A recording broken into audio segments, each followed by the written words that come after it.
Hello and welcome दोस्तों, स्वागत है आपका आपके अपने ही चैनल बैंकिंग एकेडमी में।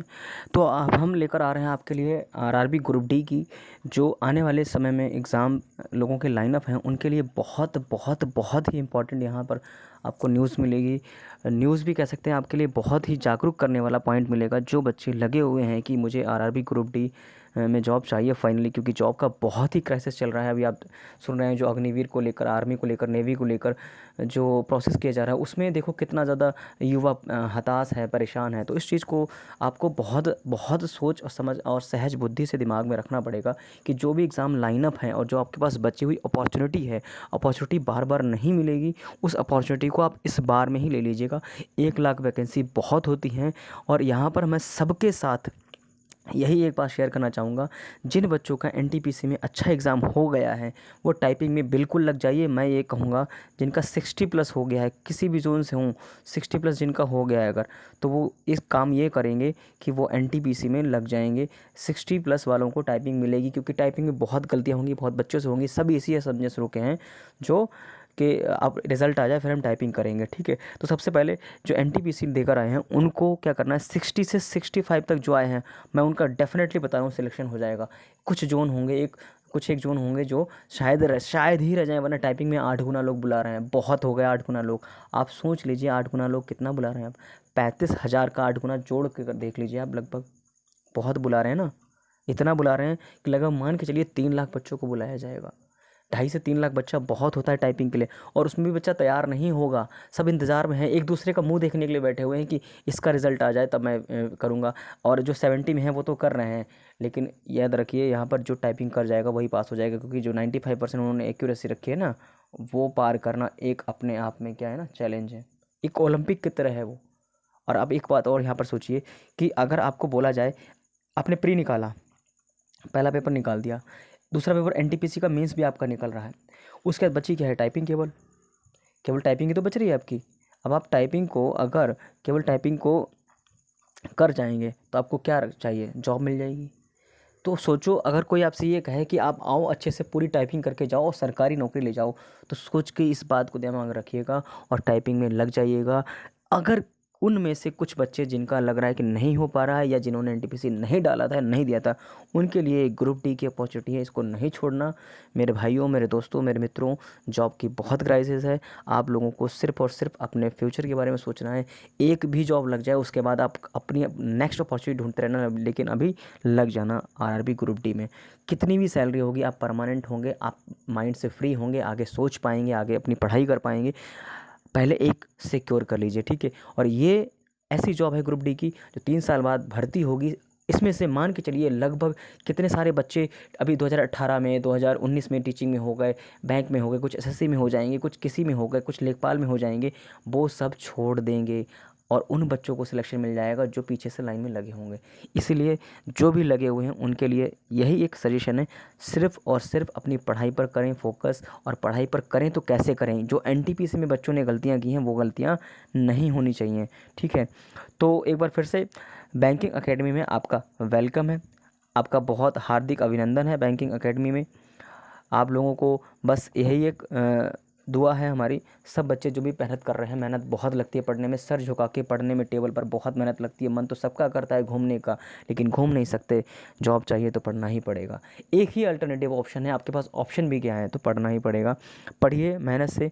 और आपका स्वागत है अपने ही चैनल बैंकिंग एकेडमी में। किसी भी तरह का सजेशन चाहिए आप कमेंट कर सकते हैं, किसी भी तरह की हेल्प चाहिए आप कमेंट कर सकते हैं कि हाँ इस तरह की हेल्प चाहिए, पढ़ाई से रिलेटेड कहाँ पर प्रॉब्लम आ रही है, उसमें कहीं ना कहीं जो हमसे हो सकेगा हम आपको बिल्कुल सजेशन देंगे, कमेंट कर सकेंगे, आपके रीड करेंगे और उसका आंसर दे पाएंगे, ठीक है। तो स्टार्ट करते हैं। हम यहाँ पर डिस्कस करने आए थे ग्रुप डी का सिलेबस, और सीरियस हो जाइए सिलेबस को लेकर और क्या करना है, मॉक प्लानर कैसे लगाएंगे, ठीक है। अब हम यहाँ पर एक चीज़ आपको शेयर करते हैं, वो ये है कि अगर जो बच्चे ग्रुप डी देने जा रहे हैं उन्होंने क्या करना है, आरआरबी ग्रुप डी वालों को बहुत ध्यान से क्या करना है, जो स्टूडेंट्स देने वाले हैं आरआरबी ग्रुप डी एग्ज़ाम, बहुत ध्यान से देखना यहाँ पर, वो गलती ना करें जो एनटीपीसी वालों ने की है। क्या एनटीपीसी वालों ने की है, एक्यूरेसी पता नहीं, अब उनके 70 तो हो गए, फर्स्ट फेज़ में 70 सभी के हो गए, 70+ या 70 सभी के हो गए, लेकिन उसके बाद क्या हो रहा है यार, कम अटैम्प्ट हो रहे हैं, कम अटैम्प्ट हो रहा है उसमें क्या खेल रहे हैं, 20 क्वेश्चन के साथ में बच्चे 20 क्वेश्चन या 25 क्वेश्चन के साथ में रिस्क ले रहे हैं, एजम्पशन लगा रहे हैं। 4 ऑप्शन में एजम्पशन क्या लगाओगे, किस्मत होगी ना तभी लग जाएगा एजम्पशन, ऐसे तुक्के से काम नहीं होता है। तो अब जो 20 क्वेश्चन गलत करके आ रहे हैं वो पहुँचे 90 पे, ठीक है। अब इस 20 का 1/3 यहाँ से भी जाएगा, आपका 20 तो ये गए आपके, 1/3 यहाँ से भी जाएगा। 1/3 का मतलब 7 मार्क्स यहाँ से भी जाएंगे। आप 63 पर बचे होंगे, वो बच्चे जो 90 करके आए होंगे उससे भी कम 62 के आसपास, हाँ इनका होगा कुछ एक पोस्टों में हो जाएगा, बट जो एक्यूरेसी के साथ 70 भी करके आएगा ना, और 70 में पूरे के सब पूरे 70 सही होंगे। हम कहते हैं 75 करके आओ आप, आपके अगर 1-2 रॉन्ग हो गए तभी 72 के आसपास आप पहुँचोगे, है ना। तो हम यही सजेशन देंगे, इस बार ग्रुप डी में कोई गलती नहीं करेगा। आपको जो सिलेबस दिखाया जा रहा है उस सिलेबस पे ध्यान देंगे, कैसे किस में कितना स्कोर करेंगे, हम कितने मॉक लगाएं कि अपनी स्पीड को मेंटेन रख पाएँ, क्योंकि वहाँ स्पीड प्रॉब्लम आ रही है। रीज़न है क्योंकि टीसीएस ने इस बार एग्ज़ाम की बागडोर संभाली है, और उसने क्या किया है, पजल्स डालना शुरू कर दिए हैं। एक एक पजल पूछ रहे हैं, मतलब 1 नंबर की पजल पूछ रहे हैं, जो टाइम कंज्यूमिंग है, लगभग 3 मिनट लग रहा है उसमें टाइमिंग, ठीक है। तो इसमें आपको क्या करना होगा, पजल्स करनी होगी। पजल्स के लिए हम सजेशन दे देंगे, आपको पीडीएफ चाहिए होगी वो दे देंगे। अब हम डिस्कस करते हैं सिलेबस क्या है। जो ग्रुप डी का है वो सिलेबस आप देख सकते हैं यहाँ पर। सिलेबस आपका सबसे पहले जनरल साइंस दे रखा है जो कि 25 नंबर का आएगा और 25 मार्क्स मिलेंगे, यानी कि हम ये कह सकते हैं कि 1 नंबर का एक क्वेश्चन होने वाला है, ठीक है। और मैथमेटिक्स आएगा 25 नंबर का, जो कि 25 मार्क्स मिलेंगे, 25 क्वेश्चन आने वाले हैं। जनरल इंटेलिजेंस एंड रीजनिंग यानी कि पूरा का पूरा 30 नंबर मिलने वाला है। आप लोगों को कसम खा लेनी है, हमें रीजनिंग का एक भी क्वेश्चन गलत नहीं करना है। बाई चांस हो जाए नहीं आ रहा हो 1 मिनट देने के बाद, आप छोड़ देना। फिलहाल ऐसा पेपर नहीं आएगा आप रीजनिंग का क्वेश्चन नहीं कर पाओ, बट सिचुएशन अगर ऐसी है आप छोड़ सकते हो। 30 क्वेश्चन आपको ये मिलेंगे, 25 क्वेश्चन आपको ये मिलेंगे। कितने हो गए, 55 क्वेश्चन आपके सिक्योर वाले हो गए। मेरे भाइयों, मेरे दोस्तों, मेरे मित्रों, अगर किसी भी बंदे ने ठान ली कि मुझे 55 के 55 करने हैं, तो मैं ये ज़रूर श्योर कहूँगा कि 90% लोग तो करके आएंगे। एक आध ऐसे होंगे जिनके मिस हो जाएंगे, रॉन्ग हो जाएंगे, या फिर धोखे से मतलब नहीं फंस रहा है। कभी कभी बहुत टफ सिंप्लीफिकेशन दे देते हैं जो बच्चे नहीं कर पाते हैं, हो जाता है। लेकिन आप ये मान के चलें कि हमें ये 55 पूरे मार्क्स चाहिए, ठीक है। उसके बाद क्या दे रखा है आपको, general awareness and current affairs. यहाँ पे ध्यान रखना, जनरल अवेयरनेस और करंट अफेयर्स दोनों है। इट मीन्स यहाँ पर क्या होगा मैं आपको बता दूँ, 10 मार्क्स आपके करंट के होंगे और 10 मार्क्स आपके जीएस से होंगे, ठीक है। ध्यान रखना, इस जीएस में आपका कॉन्स्टिट्यूशन पूछा जा सकता है, ज्योग्राफी पूछी जा सकती है, हिस्ट्री पूछी जा सकती है, और करंट अफेयर से तो आपने एनटीपीसी में देख ही लिए होंगे एग्जाम्स कैसे आ रहे थे। 1 ईयर के आ रहे थे, बट वो डूएबल थे जिसने 1 ईयर से पहले पढ़ा होगा, अपॉइंटमेंट पढ़े होंगे, जिसने फेस्टिवल्स पढ़े होंगे, जिसने कहते हैं कि टेक्नोलॉजी से रिलेटेड जो लॉन्चेस हुए थे वो पढ़े होंगे, किसी ने स्टैटिक पार्ट में नेशनल पार्क पढ़े होंगे, किसी ने नृत्य डांस ढोलक सॉरी म्यूज़िक इंस्ट्रूमेंटल पढ़े होंगे। उन सब ने एक एक नंबर करके अपना काम निकाल लिया होगा, ठीक है। तो एक बार फिर से हम डिस्कस करते हैं कि हमें करना क्या है। ये सिलेबस आपने देख लिया होगा कि 25 मार्क्स साइंस के, सॉरी 25 मार्क्स आपको जो मिल रहे हैं वो साइंस के हैं, ठीक है, और 25 मार्क्स जो मिल रहे हैं वो मैथ के हैं, और 30 मार्क्स आपके इंटेलिजेंस के हैं। तो हमें ये दोनों मार्क्स तो सिक्योर करना है। आप सोचो, इतनी प्रैक्टिस करो, इतना मॉक लगाओ कि आप ये 55 मार्क्स सिक्योर मान के चलो अपने, कि मुझे ये 55 मार्क्स सिक्योर करने हैं। अब आपको क्या चाहिए, इस 100 में से कट ऑफ बच्चा बहुत बैठा है, ज़्यादा नहीं जाएगी।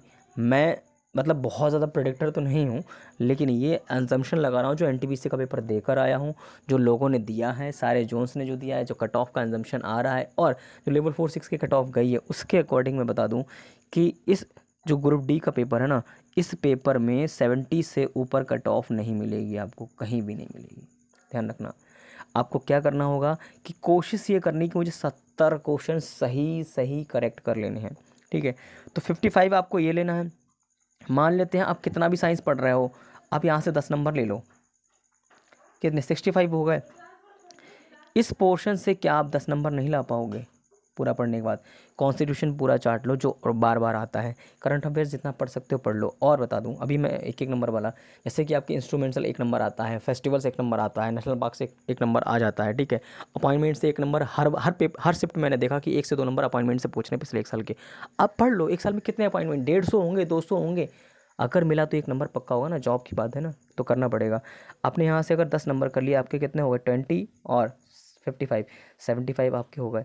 इस 75 में भी अगर आप मान लेते 2-3 क्वेश्चन रॉन्ग भी हो गए तब भी 70 तक पहुंच जाएंगे। ये हम एक एक्यूरेसी वाला बता रहे हैं। आप जितना ज़्यादा करना चाहो आप कर सकते हो, मैं मिनिमम मान रहा हूँ इतना अटैम्प्ट आपको सही सही करना ही करना होगा। रीजनिंग मैथ्स में एक भी क्वेश्चन नहीं गलत करना है, ठीक है। ये आपका प्रोसेस, आपको ये ठान के चलना है मुझे इससे मॉक में नंबर कम नहीं आने चाहिए, कैसे भी लाओ मॉक में इससे कम नहीं आने चाहिए, क्योंकि इस इतने आएंगे तब ना जब आप 50 के 50 रीजनिंग मैथ्स करोगे, उसका जीएस साइंस मिला के करोगे तो आपके इतने पहुंचेंगे, 70 तक पहुंचेंगे, 69 भी पहुंचेंगे, कोई बात नहीं, पहुंच जाओगे फाइनल में, ठीक है। अब बात करते हैं कि हमें मॉक करने चाहिए या नहीं करने चाहिए, कितने करने चाहिए पर डे के हिसाब से, कितना पढ़ना चाहिए, ठीक है। तो देखो आपको बताते हैं कि मॉक डेली कितने करने चाहिए। मैंने जो दिया है मैंने अभी एनटीपीसी का एग्ज़ाम, उसके अकॉर्डिंग बिल्कुल जो रियल फैक्ट है अभी मैं लाइव कह सकता हूँ कि देकर आया हूँ पेपर, उसका जीता जागता एग्जाम्पल बता रहा हूँ। आप अगर नहीं लगाएंगे तो आप बिल्कुल वही करेंगे कि पहले से लगाना चाहिए था, अभी टाइम है। तो मैं तो यही कहूँगा कि आप 2 मॉक डेली लगाइए। और उसमें करना कैसे है मॉक को, 2 मॉक डेली लगाने हैं। एक, आप सबसे पहले जब भी मॉर्निंग में स्टार्ट करते हैं पढ़ाई, मॉर्निंग में जब भी आप स्टार्ट करते हैं पढ़ाई मॉर्निंग में, तो सबसे पहले अपने डे की शुरुआत मॉक से करेंगे, जिसमें आपको मैथ्स रीजनिंग के सारे क्वेश्चन अटैम्प्ट करने हैं जो आपको आते हैं। जो नहीं आते हैं उनमें से देखना कौन सा टॉपिक नहीं आ रहा है, उस टॉपिक को आप सबसे पहले दोपहर में ही 1 घंटा दे दीजिए। इतना मेंस का या एसएससी सीजीएल का इतना हैवी पेपर नहीं होगा जो आपको नहीं आए। आप एक टॉपिक रोज़ भी कर लोगे ना, 3D 2D के एक एक करके जो नहीं आ रहे होंगे, बेलन के, शंकु के या वर्क एंड टाइम के, स्पीड टाइम के, तो आप तब भी दो आधा एक कर लिया, आधा चैप्टर कल कर लिया, ऐसे करके करोगे तब भी आपका हो जाएगा, ठीक है। वो कर लोगे। 2 मार्क पहला डे में मॉर्निंग में करना है। दूसरा आप क्या करोगे, आफ्टरनून के बाद आप लोग ब्रेक ले रहे होंगे ना, आप हिम्मत अंदर से जगाओ, रेस्ट करो लेकिन कम करो रेस्ट, और आप क्या करो आफ्टरनून के बाद एक दोपहर में लगाओ, क्योंकि पेपर लोगों का दोपहर में पड़ रहा है, थके हुए दिमाग से लगाओगे तो उसमें और इसमें स्कोर में अंतर देखना। तो एक आप क्या करोगे, आफ्टरनून में लगाओगे एग्ज़ाम को। किस में लगाओगे, आफ्टरनून में एक टेस्ट लगाओगे। और इसको सोल्यूशन कैसे करेंगे, इन क्वेश्चंस का मतलब इन मॉक्स का क्या करोगे सोल्यूशन, सिर्फ और सिर्फ रीजनिंग मैथ्स करोगे। जीएस आपको जो तुरंत के तुरंत हो जा रही है याद कर रहे वो कर लेना, और बाकी जीएस आप टॉपिक वाइज करना, टॉपिक वाइज करो। 1 नंबर के लिए आप फेस्टिवल करो, 1 नंबर के लिए नेशनल पार्क करो, 1 नंबर के लिए अपॉइंटमेंट करो, 1 नंबर के लिए इंस्ट्रूमेंट करो। एक एक नंबर आपको छांट के करना पड़ेगा प्रीवियस ईयर एनटीपीसी के, और जो भी सारे शिफ्ट इन सबको उठाओ, ढूंढो, करो, क्योंकि जॉब चाहिए। आप प्राइवेट जॉब में जाके देखो, बहुत मेहनत है, उससे कम मेहनत लगेगी इस तैयारी को करने में। इतना आप तामझाम कर लोगे, तामझाम ही कहेंगे, भी मेहनत लगती है, तो आप सिक्योरली निकल जाओगे। एक मॉर्निंग में लगाइए, एक आफ्टरनून में लगाइए, बाकी दिन पढ़ते रहिए, मॉक का एनालिसिस पूरा कीजिए। जीएस पढ़िए, टाइमिंग शिफ्ट, मतलब अगर आप कहीं पढ़ते हैं, कोई सोच लीजिए लाइब्रेरी पढ़ते हैं, आप घर पर पढ़ते हैं, तो उस टाइम को ब्रेक कीजिए। अगर आप 3 घंटे पढ़ने बैठ रहे हैं तो 1.5 घंटे में आपको एक चीज़ लेनी है, मैथ्स रीजनिंग नहीं, 1.5 घंटे में आपको रीजनिंग, या 3 घंटे पढ़ रहे हैं तो 1 घंटे जीएस, 1 घंटे मैथ्स, 1 घंटे रीजनिंग, ऐसे करके पढ़ना है ताकि आपका कोई भी सिलेबस लैक ना हो जाए। क्योंकि हम खो जाते हैं, रीजनिंग कर रहे हैं तो रीजनिंग करने में चलेगा 3 घंटे, आपने क्या किया, 2 सब्जेक्ट खा टाइम खा लिया। आपको ऐसा नहीं करना है, आपको करना है सिर्फ और सिर्फ टाइमिंग के अकॉर्डिंग पढ़ाई करनी। 1 घंटे मैथ्स, 1 घंटे रीजनिंग और 1 घंटे जीएस, ऐसे करके पढ़ोगे आप, रोज करते जाओगे, 10 दिन में आप लगभग 10 चैप्टर फिनिश कर लोगे, टॉपिक फिनिश कर लोगे। आपको एक एक नंबर बढ़ता हुआ नजर आएगा और आप कहाँ पहुँचोगे, जॉब के पास पहुँच जाओगे, ठीक है। बात करते हैं अब जीएस कैसे करें, जीएस कैसे कवर करें, टॉपिक वाइज करें या मिक्स वाइज करें। जैसे मिक्स वाइज मैंने की थी, मैं एनटीपीसी देने गया, मैंने मॉक लगाए, मॉक की सारी की, कुछ एक क्वेश्चंस मिले बट कन्फ्यूजन रहा वहाँ पर। अगर आप टॉपिक वाइज कवर करके जाएंगे, आपने सारे फेस्टिवल पढ़ लिए, कोई फेस्टिवल आएगा आप 1 नंबर लेके जाओगे। आपने सारे इंस्ट्रूमेंट कर लिए, वादक, म्यूजिक की, तबला कौन बजाता है, ढोलक कौन बजाता है, शहनाई कौन बजाता है, ये कर लिया, आपको 1 नंबर मिलेगा, ठीक है। आपने डेज कर लिए, आपको 1 नंबर मिलेगा। टॉपिक पूरा फिनिश करके जाइए, आपको आएगा तो आपको कॉन्फिडेंस आएगा कि हमने 5 क्वेश्चन किए हैं तो मुझे 5 नंबर मिलेंगे, ठीक है। अब बात आती है साइंस की। साइंस के बारे में तो हम ज़्यादा नहीं डिटेल में बताएंगे आपको, लेकिन फिर भी इतना ज़रूर बताएंगे कि साइंस में जो टॉपिक आपको सही से आता है वो आप कर लीजिए, क्योंकि ज़्यादा फैले में नहीं पढ़ना है, फैले में ज़्यादा लेथन में नहीं पढ़ना, ज़्यादा कह सकते हैं ज़्यादा कन्फ्यूजन में नहीं पढ़ना है, क्योंकि साइंस इतना वास्ट है कि शायद आप ख़त्म पूरा साइंस पे भी समय लगा दो, सब कुछ छोड़ के साइंस में लगा दो, तब भी आप ग्रुप डी का पेपर आने तक साइंस पूरी फिनिश नहीं कर पाओगे। ये फैक्ट है, बिल्कुल सच है, कड़वा सच है, आप मानो या ना मानो। साइंस में उतना पढ़ो, 25 नंबर का आ जरूर रहा है, ये एग्जामिनर का ट्रैप जाल है। आप बच्चे लगे होंगे साइंस में ही, लेकिन 25 नंबर की जगह 75 नंबर खो रहे हैं। वो सिलेक्शन 25 से थोड़ी ना होगा, सिलेक्शन उन 75 से होगा।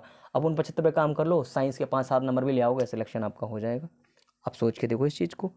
तो साइंस में क्या करना है, साइंस को जो टॉपिक आपको आता है, फिजिक्स, केमिस्ट्री, बायो, जो आपको सही से आता है, ये टॉपिक या फैक्ट वाइज जो आप पढ़ पा रहे हो, जिसको जो भी आता है, सबकी अलग अलग स्ट्रेंथ होगी साइंस में, आप पढ़ लो, किसी की वीडियोस से पढ़ लो, लेकिन जो भी पढ़ना, अगर आप वीडियोस देख रहे हो कम से कम 2 से 3 बार वीडियो देखना पड़ेगा तभी आएगा। पीडीएफ से रिवाइज़ करना बहुत ज़रूरी है, ठीक है। अब बात करते हैं मैथ्स और रीजनिंग। ये आपके रिस्पॉन्सिबल होंगे, ध्यान रखना।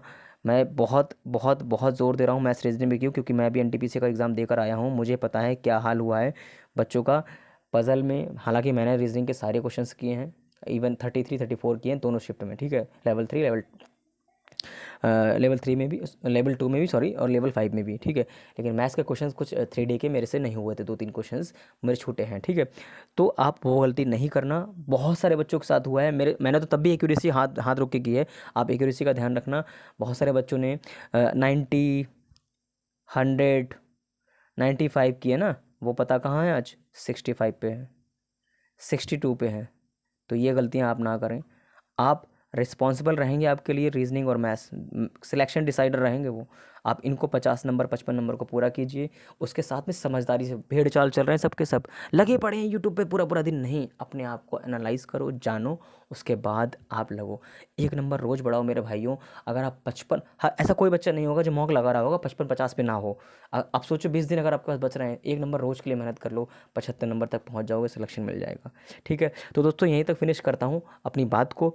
और अगर आपको कुछ और सजेशन चाहिए, वीडियो अच्छी लगे तो लाइक कमेंट और शेयर करना। मैं तो कह रहा हूँ जाग जाओ, अभी भी जाग जाओ। अब जाग जाओगे तो आप सिलेक्शन ले जाओगे। बहुत बहुत ज़्यादा क्राइसिस चल रहा है जॉब को लेकर, युवा बहुत मेहनत कर रहा है, ठीक है। तो मैं तो यही कहूँगा, जिनका भी ग्रुप डी लगाएं, वो सिर्फ और सिर्फ अपनी जॉब से मतलब रखो कि हमें जॉब चाहिए और जॉब चाहिए और जॉब चाहिए। एक ही मंत्र है, जॉब चाहिए और जॉब चाहिए। पढ़ लो, इसी में मिल जाएगा। आप सोचो कि ये आपका अगर हो गया तो आप 2022 में एग्ज़ाम देंगे। हाँ, अगर इन्होंने जल्दी प्रोसेस किया तो एंड तक भी ये सिलेक्शन दे सकते हैं, और अगर थोड़ा लेट किया तो 2023 के स्टार्ट में आप कह सकते हो कि न्यू ईयर आपका अच्छा बन सकता है। और क्या चाहिए? प्राइवेट में ज़रा झाँक कर देखो जाके, भाई साहब पूरा दिन लेते हैं 12 घंटे, उसके बाद पैसे देते हैं 12-15-20 हज़ार रुपये।